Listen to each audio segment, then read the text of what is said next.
few lessons that I thought I must flag as far as Operation Sindoor is concerned. Firstly, one border, two adversaries. So we saw Pakistan one side, but adversaries were two, and if I would say actually four or three actually. So Pakistan was the front face.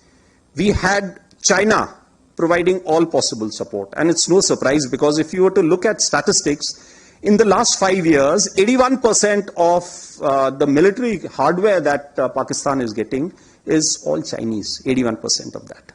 So it's no surprise. And China, of course, the good old dictum, killed by a borrowed knife, 36 stratagems that China talks about, killed by a borrowed knife. So he would rather use the neighbor to cause pain than getting involved in the mud slinging match on the northern border. So that is what he's seen.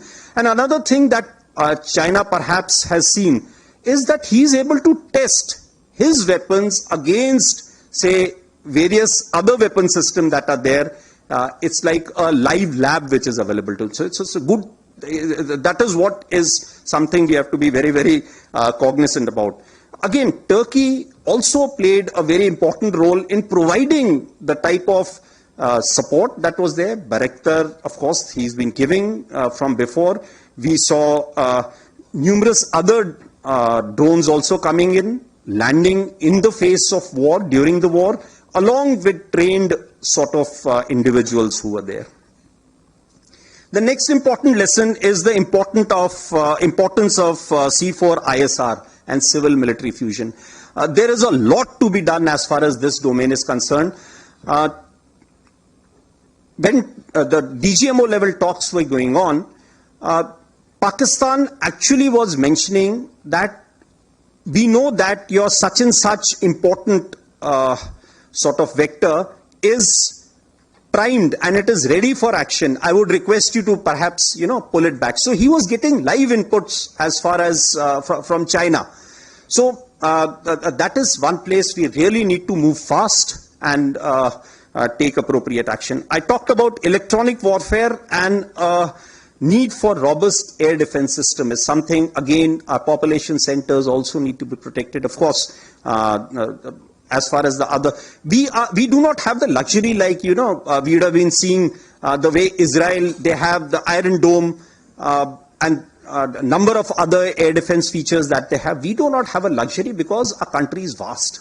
So, and such things cost a lot of money. So we need to again look at innovative solutions. Another lesson I think from Operation Sindoor was need for a secure supply chain. So we found, Mr. Ashok again talked about that the pain because an equipment was not inducted on time.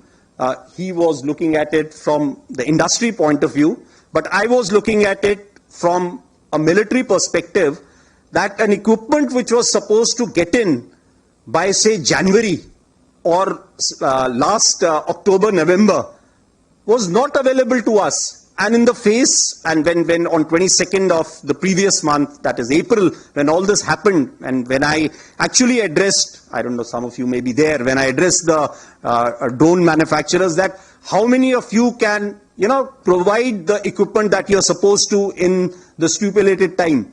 A lot of hands went up, but when again I called them after 1 week, nothing came by. The reason is because our supply chains. We are still dependent on a lot of things from outside. Had all those equipment been made available, the story may have been a little different, right? So it is both sides. We need to look at that.